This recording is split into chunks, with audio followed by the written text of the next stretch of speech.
Começar pedindo desculpas, mas eu vou falar em português porque eu não falo espanhol, mas eu vou tentar falar devagar para que todos possam compreender. Meu nome é Ana Torrens, eu trabalho no Programa Nacional de Controle da Tuberculose do Brasil e queria agradecer em nome do Dr. Drauro, nosso coordenador, o convite para esse simpósio. Bem, a minha apresentação é sobre o controle da TB nas populações vulneráveis das grandes cidades do Brasil. Para começar, um panorama brasileiro, o Brasil notifica mais ou menos 70 mil casos novos ao ano e aproximadamente 4.500 mortes. É o 16º país em número de casos, entre os 22 de alta carga, mas se for ver em relação à incidência, prevalência e mortalidade, tem uma posição mais confortável e é o 22º entre os 22 de alta carga. Bem, segundo o nosso Instituto Brasileiro de Geografia e Estatística, que é responsável pelo censo do país, grandes cidades são cidades com mais de 500 mil habitantes, e segundo esse critério, nós temos 38 grandes cidades. 20 delas são capitais de estados. Das outras 18, que não são capitais, Guarulhos é a maior, com 1,2 milhões de habitantes. Gostaria de mostrar para vocês um pouco dos nossos indicadores epidemiológicos e programáticos. A nossa taxa de incidência no Brasil é de 36,7 casos por 100 mil habitantes, mas como vocês podem ver, essa taxa varia muito entre os estados brasileiros, chegando a 63,7 no estado do Amazonas, no norte do país, onde tem a floresta amazônica, e a 13,5 casos por 100 mil habitantes no centro-oeste, no estado do Tocantins. Quando vemos essa mesma taxa para as grandes cidades, a gente pode perceber que essa taxa tem um leve aumento. Continua a variabilidade também entre as grandes cidades. Algumas grandes cidades como Cuiabá, Porto Alegre, Belém, Recife, Rio de Janeiro, têm incidências mais altas que o parâmetro nacional, chegando até 105 casos por 100 mil habitantes em Cuiabá. E outras têm uma incidência próximo do desejado para as próximas metas de controle da tuberculose, com aproximadamente 13,4 casos por 100 mil habitantes. A taxa de mortalidade no Brasil é de 2,4 óbitos por 100 mil habitantes, e assim como a incidência também tem uma grande variabilidade entre os estados brasileiros, variando de 5,3 óbitos por 100 mil habitantes no estado do Rio de Janeiro até menos de 1 óbito por 100 mil habitantes em outros estados, como o Distrito Federal, que é a capital do país. Nas grandes cidades, vemos a mesma coisa que aconteceu com a taxa de incidência. A taxa de mortalidade tem um aumento nas grandes cidades, e algumas cidades do Sudeste e do Nordeste do país têm taxas de mortalidade entre 7 e 6 óbitos por 100 mil habitantes, e outras do Centro-Oeste e do estado de São Paulo possuem taxas de mortalidade menor do que 1 óbito por 100 mil habitantes. Em relação a alguns indicadores programáticos importantes, a realização do exame anti-HIV nos casos novos identificados. O Brasil tem uma proporção de realização de exame ainda aquém do desejado, com 55% dos casos realizando o exame hoje, mas isso também varia entre os estados. E alguns estados do país têm uma realização bem melhor, chegando a quase 80% dos casos novos com o exame anti-HIV realizado no sudeste do país, no sul do país. Agora, essa proporção cai bastante em alguns estados, como no Nordeste, não chegando nem a 40% dos casos novos com exame de HIV realizado. Nas grandes cidades, quando a gente vai ver esse mesmo indicador, a gente vê que a variabilidade se mantém. Algumas cidades com programas muito bons, realizando quase 100% de exame anti-HIV em seus casos novos, e outras, no estado do Rio de Janeiro e outras cidades do Nordeste, realizando bem menos, não chegando a 30%. Em relação ao indicador programático mais importante do programa de controle da TB, que é a cura de casos novos bacilíferos. No Brasil, a cura de casos novos bacilíferos é aproximadamente 76%, e também varia bastante entre os estados, chegando a quase 90% dos casos novos curados em estados como o Acre, que é um indicador acima do recomendado pela OMS de 85%, e outros estados com a proporção de cura aquém do desejado, com 65% dos casos curados, como no estado da Paraíba. O que chama atenção nesse gráfico agora, que é o mesmo indicador da cura de casos novos bacilíferos nas grandes cidades, é a cura relativamente mais baixa em algumas cidades, como Porto Alegre, Recife, Juiz de Fora, mostrando que as ações de controle nesses centros urbanos estão um pouco mais difíceis, com uma proporção de cura mais baixa. Bem, mostrando toda essa variabilidade dos indicadores programáticos e epidemiológicos do Brasil nos diferentes estados, o Programa Nacional resolveu adotar alguns critérios, como taxa de cura, incidência e até mesmo outros de estrutura das cidades, como cobertura de atenção primária, para poder dividir os estados brasileiros em cenários. E para poder desenvolver as ações do Programa de Controle da TB no Brasil, dividi-los em cenários. Uma dessas atividades, que é uma das principais hoje do programa, são as visitas de monitoramento e avaliação. Essas visitas elas são realizadas aos 27 estados brasileiros, mas divididos em 4 cenários. O primeiro cenário ele é visitado anualmente, e os cenários 2, 3 e 4, porque o primeiro cenário é o mais desfavorável. Os cenários 2, 3 e 4 a cada 2 anos. A gente conta com uma equipe de aproximadamente 15 monitores do Programa Nacional e mais 30 monitores externos de outros estados, que nós visitamos por uma semana para dar um apoio técnico-político a esses estados e promover a troca de experiência entre os diferentes coordenadores de programa. E há aproximadamente 2 anos, o foco dessas visitas de monitoramento se tornou as capitais e as regiões metropolitanas ao redor, que é onde concentra a maior carga da doença. Agora eu gostaria de falar um pouco para vocês sobre o controle da TB nas populações mais vulneráveis.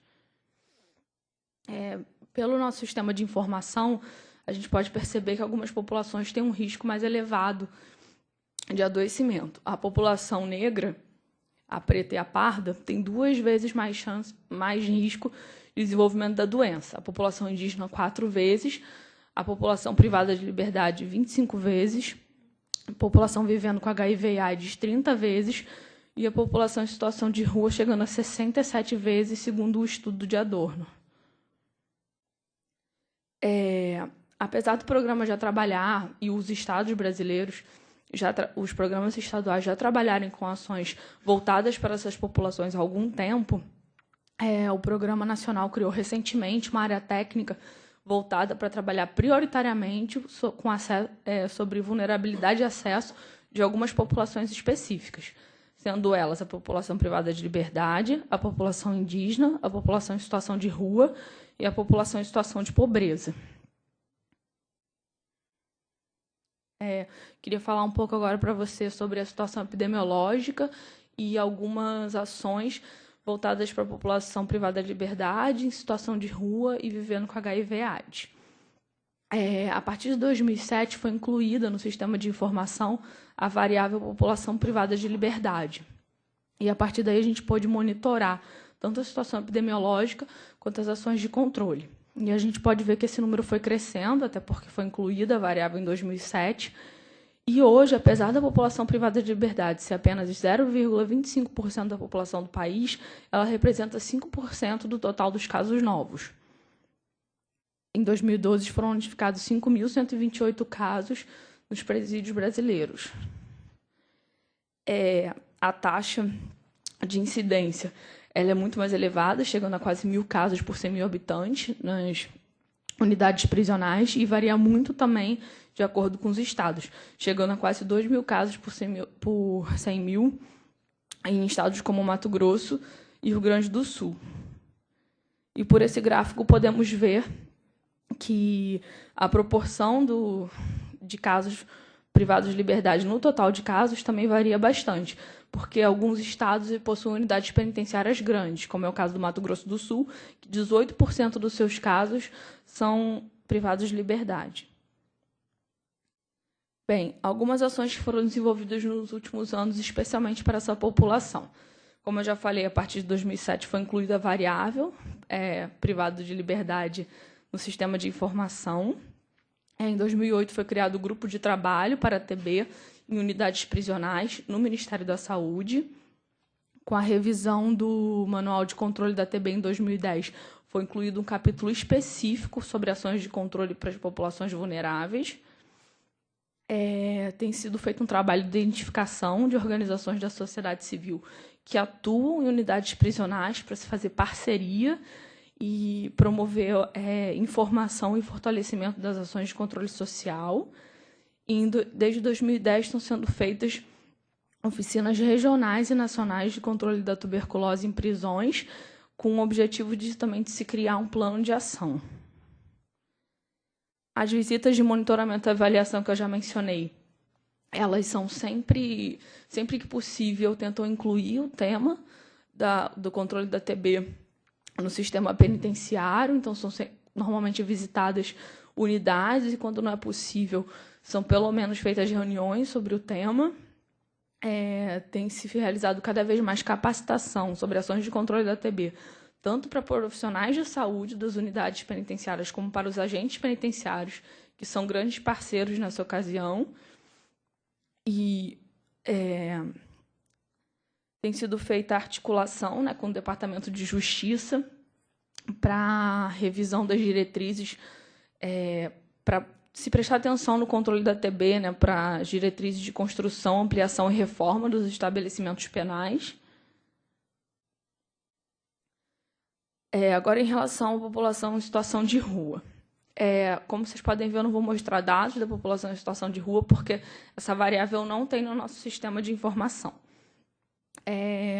Mas foram feitas oficinas e seminários sobre a saúde da população em situação de rua, que incluiu várias áreas, tanto da saúde, como atenção primária, departamento de HIV/AIDS, como de outras áreas fora da saúde, como assistência social e sociedade civil. O programa de tuberculose tem assento no Comitê Técnico de Saúde da População em Situação de Rua, do Ministério da Saúde, e foi elaborada uma cartilha para o cuidado da saúde da população em situação de rua pela atenção primária. As visitas de monitoramento também tentam sempre incluir essa temática, com visitas a albergues e outras unidades de assistência social que atendem essa população, e também fazer reuniões para promover a integração e o acesso da população em situação de rua às unidades de saúde. Em relação à população vivendo com HIV e AIDS, nos últimos anos houve uma maior articulação entre o Departamento de Tuberculose, entre o Programa de Tuberculose e o Departamento de HIV e AIDS. Foi feita a publicação, né, de um manual de recomendações para o controle da coinfecção TB/HIV nos serviços de AIDS, e, a partir de então, tem se promovido os serviços de atenção especializados da AIDS como local prioritário para atendimento da pessoa com coinfecção, e, com isso, houve a descentralização dos fármacos da tuberculose para essas unidades especializadas de atendimento da AIDS nos diferentes estados. Como a Mirta já apresentou, o Brasil participa, né, do projeto de grandes cidades.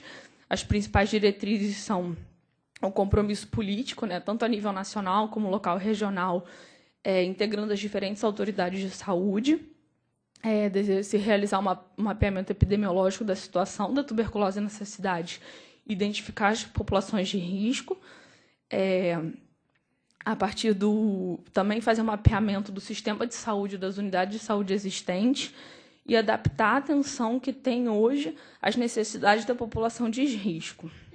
Guarulhos, que é a maior cidade sem ser capital, como eu falei antes, já está implantando o projeto e deseja, continuando com as maiores diretrizes do projeto, estimular o trabalho intersetorial para o controle da TB, garantir a participação da comunidade, das pessoas vivendo com TB e estabelecer um sistema de monitoramento e avaliação rotineiro. Guarulhos foi a primeira cidade a implantar o projeto. E um rápido panorama, ela é uma cidade com 1,2 milhões de habitantes, com 319 quilômetros quadrados, quase 4 mil habitantes por quilômetro. Ela é 100% urbanizada, é a 8ª economia nacional e possui um índice de Gini-IDH de 0,53 e 0,76, respectivamente. Em relação à situação vivendo em extrema pobreza, o estado de São Paulo possui 2,6% da sua população em extrema pobreza, mas Guarulhos aumenta um pouquinho com 4,4%. No momento foi feito já o primeiro diagnóstico, acabou, é o último slide. Foi feito o diagnóstico e se mostrou que as pessoas, os casos usuários de álcool e outras drogas possuem um abandono muito maior, com 2012 chegando a 50%. É isso. A cidade hoje já tem incentivos, né, como o passe livre no transporte público para poder atender. Ela tem incentivos, né, de adesão ao tratamento, diretamente observado, distribui cestas básicas e kit lanches quando o paciente vai até a unidade receber a medicação. E o tempo já acabou, era isso que eu queria apresentar para vocês. Mais dados podem ser encontrados nesse site. Muito obrigada.